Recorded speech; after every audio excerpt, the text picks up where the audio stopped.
कहते हैं कानून के हाथ बहुत लंबे होते हैं। बीजू जनता दल के पूर्व विधायक अनूप कुमार द्वारा डबल मर्डर के खुलासे में यह बात पूरी तरह से साबित हो जाती है।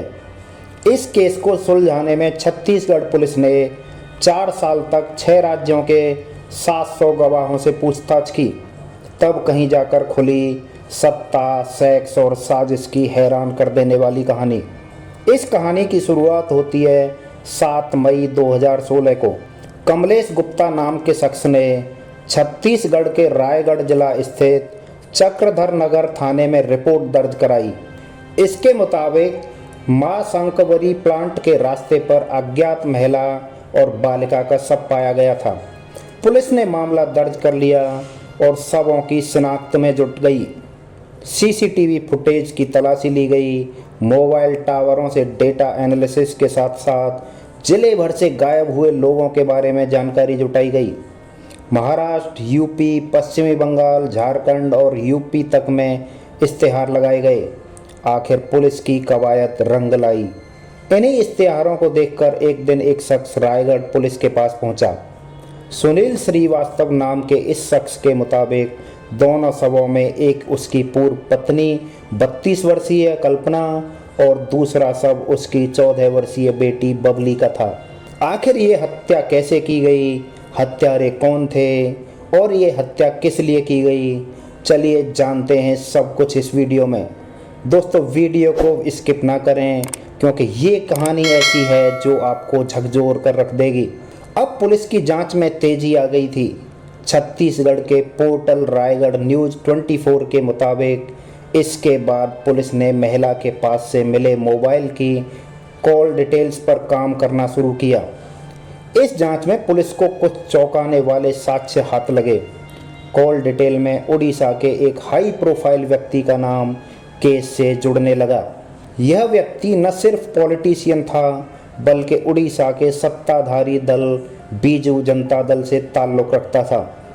इस शख्स का नाम था अनूप कुमार। इस तरह किसी राजनीतिक व्यक्ति के ऊपर हाथ डालना बेहद रिस्की था, लेकिन पुलिस के पास ठोस सबूत थे।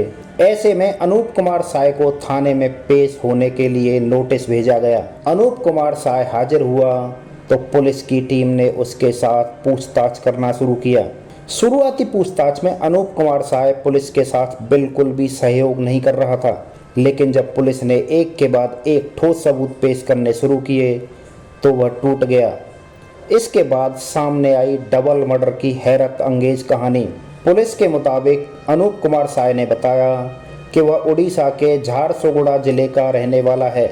उसके मुताबिक साल 2004-05 में कल्पना के पति सुनील ने उसे छोड़ दिया था तथा कल्पना के पिता उसे और उसकी बेटी को लेकर अनूप कुमार साय के पास पहुंचे थे।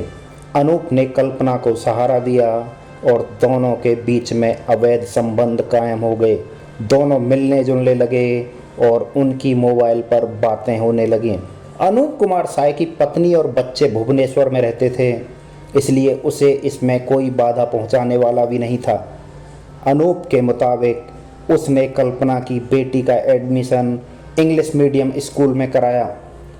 दोनों को देश विदेश की खूब सैर कराई। यह सब 2011 तक ठीक ठाक चलता रहा। साल 2011 में अनूप ने भुवनेश्वर में पत्नी के नाम पर जमीन ली। इसके साथ ही उसे शरद नाम के एक व्यक्ति को ठेके पर बनाने के लिए दे दिया। 3 मंजिला घर जब बनकर तैयार हुआ तो शरद ने कल्पना और उसकी बेटी को अपनी पत्नी और बेटी बताकर उस घर में शिफ्ट कर दिया। यह अनूप साय के लिए एक सुरक्षित ठिकाना हो गया था, जहां वह बिना किसी की नज़रों में आए बेरोक टोक कल्पना से मिलता जुलता रहता था। इतने दिन तक अनूप कुमार साय के साथ रहने के बाद अब कल्पना के मन में भी लालच घर करने लगा। अनूप के मुताबिक कल्पना अब अनूप के ऊपर शादी के लिए दबाव बनाने लगी थी। वह अपनी बेटी के साथ मिलकर उनसे पैसे और घर के लिए ब्लैकमेल करने लगी। यह सारी बातें अनूप के लिए परेशानी का सबब बनने लगी थीं।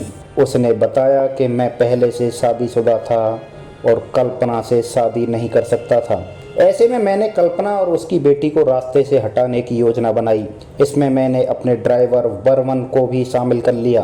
तयशुदा प्लान के मुताबिक अनूप ने कल्पना से शादी का वादा किया। इसके बाद अनूप ने कल्पना और उसकी बेटी को 5 मई 2016 को भुवनेश्वर से बस द्वारा झारसुगुड़ा भेज दिया। यहाँ दोनों को एक होटल में रुकवाया।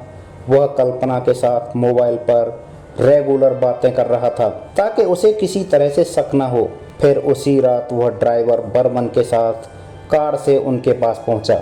यहाँ से अनूप ने कल्पना को रायगढ़ के मंदिर में शादी का झांसा दिया। रायगढ़ में उन्होंने होटल तलाश करने का नाटक किया। इसके बाद माँ शंकबरी प्लांट के पास यह कहकर माँ बेटी को उतार दिया कि वह उन्हें किसी रिश्तेदार के यहाँ रुकवाएगा, लेकिन गाड़ी से उतरते ही माँ बेटी पर प्राण घातक हमले किए गए। जैसे ही दोनों जमीन पर गिरे, उनके शव को वाहन से रौंद दिया गया ताकि कोई उनकी पहचान न कर सके। कत्ल को अंजाम देने के बाद सभी आरोपी हमीरपुर होते हुए उड़ीसा भाग गए। मामले को 4 साल बाद 2020 में रायगढ़ के तत्कालीन एसपी संतोष कुमार सिंह ने चक्रधर नगर थाना प्रभारी विवेक पाटले को मामले को अंजाम तक पहुंचाने का दायित्व सौंपा। पुलिस को पिछले कुछ सालों में जो सबूत मिले थे, सारी कड़ियों को एक बार फिर से नए सिरे से जोड़ा गया। क्योंकि आरोपी पावरफुल था, इसलिए उसके खिलाफ सबूत भी पूरे पक्के होने चाहिए थे। 6 महीने की जी तोड़ कोशिश के बाद आखिरकार पुलिस के पास आरोपी विधायक के खिलाफ पर्याप्त सबूत थे। अब जो सबसे बड़ी अड़चन थी वो यह कि आरोपी को छत्तीसगढ़ लाना था। तत्कालीन एसपी संतोष कुमार सिंह टीआई विवेक पाटले को आरोपी को उड़ीसा से छत्तीसगढ़ लाने का जिम्मा सौंपते हैं। आरोपी को इस बात की भनक लग गई थी। उसने जी तोड़ प्रयास किए।